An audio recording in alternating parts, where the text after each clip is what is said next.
we're going to talk a little bit about RayOne EMV lens and the optics and how it works and why it works. It's a Graham Barrett design, which is it's amazing. We know all his work. But if you look at this design, it's that really perfect amount that you have that small amount of positive spherical aberration. And as you can see here, right, so when you talk about spherical aberration, the light rays in the periphery, they're over-refractive, and that will create this extended range of vision. Right? So, and it's very small. We don't need much because the cornea has positive spherical aberration. And that was the concept. And here is bench data, right, showing us, the MTF curves, and it's exactly what we see clinically. You correct for spherical aberration, you have that perfect distance focal point, but just that perfect amount, is if you look at the depth of focus curves, it can extend the depth of focus curves. Quick question. So sure. If you're targeting, a patient, some lenses, we're used to sort of targeting maybe a little bit myopic or a little bit hyperopic or right on target. Where would you say the perfect target if you're going to miss? Do you go right on plano, first plus, first minus with this platform? I'm just curious how. Yeah, I think, again, if you look at the DOF curve, yes. It has that broader range, and it means what we call the TRE, the tolerance to refractive error. Yes. Right? If you end up a little bit plus, a little bit minus, we're still within, it keeps that distance vision. But I think for the patients, they enjoy a little bit better near. Okay. I would say plano or first minus. Okay. Right? Great. I think for the dominant eye, I always start with plano. You really want to hit the target. You want to make sure the patient has good distance vision. And then you can blend a little bit. Sure. So that's that slide right there. So Perfect. Great question. Yeah. Because again, if you have plano in both eyes, we know the patients, they can get good intermediate vision with this lens. And with both eyes together, it's what we call binocular summation. When you're checking vision with both eyes, patients, they usually can read one line better. Right? So if you offset one eye just a little bit with this platform, even minus 0.5, patients, they really achieve a really great functional vision. Great. Thank you. Yeah, no, great question. But I would say, plano or just the first minus, because they can still keep the distance vision and you can extend the range of vision. So this is our study. Again, we look at the EMV platform, and we want to do all the in vivo measurements, right? So we knew the bench data from Graham Barrett, and we looked at refractive outcomes. We performed in vivo wavefront analysis, and we also were very curious to look at automated refraction. How we're measuring this eyes post-op.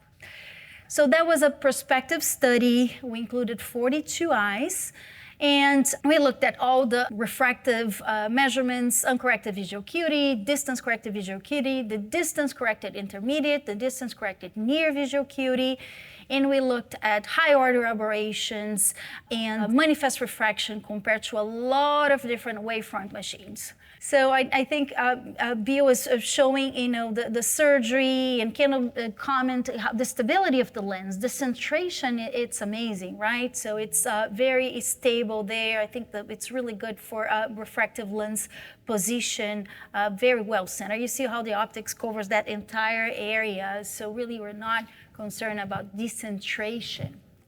So with, in terms of distance visual acuity, the uncorrected visual acuity was 0.06, the mean was 0.06 logMAR, that the mean was basically 20/20, right? And all eyes achieved 20/25 or better.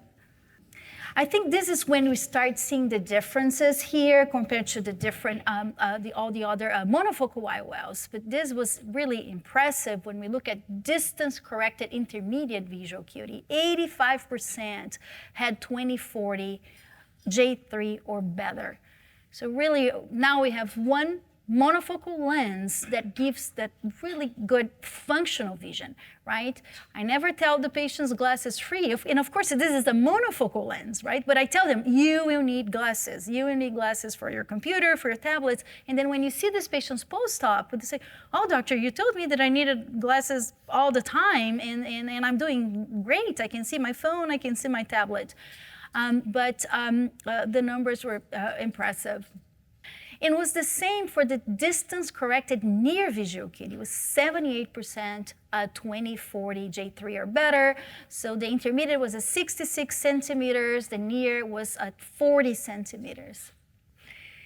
And this is really interesting, just to understand what we did here. We had our manifest refraction, right? So this was our baseline. And then we looked at the eye trace refraction, Hartmann-Shack refraction, and the Pentacan wave refraction. And this is so important because all the automated, all the autorefractors, they give us some myopic results. And then when I saw that, I was like, oh, this makes sense because we know that with spherical aberration, right? So you see that myopic shift. So it's just important to teach your staff and your technicians that, if you're out refracting those patients, don't trust that number there, right? Because you're measuring the spherical aberration, right? So you really need to push plus. It's almost like half diopters. With some devices, it was close to 1.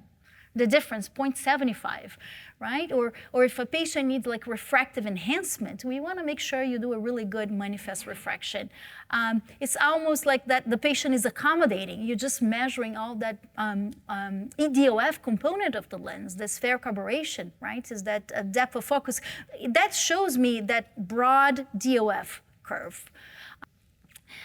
And we're really curious to see, okay, so this is lens, the bench is telling me the lens has positive spherical aberration. So what are we seeing in vivo? And this is the Pentacan wave, this is Scheinflug, Hartmann-Shack Scheinflug device. And we know spherical aberration is pupil dependent, but for a 4.5 millimeter pupil, that spherical aberration was very small, was 0.12, 0.13, very small. That perfect amount of spherical aberration that you keep your good quality distance vision and you can have that slightly extended range of vision. That's what we found. So, but in conclusion here, right, in vivo wavefront measurements of the EMV shows that small amounts of SA, and the patients can benefit from functional vision at intermediate and near. So we had really great results for distance-corrected intermediate and distance-corrected near.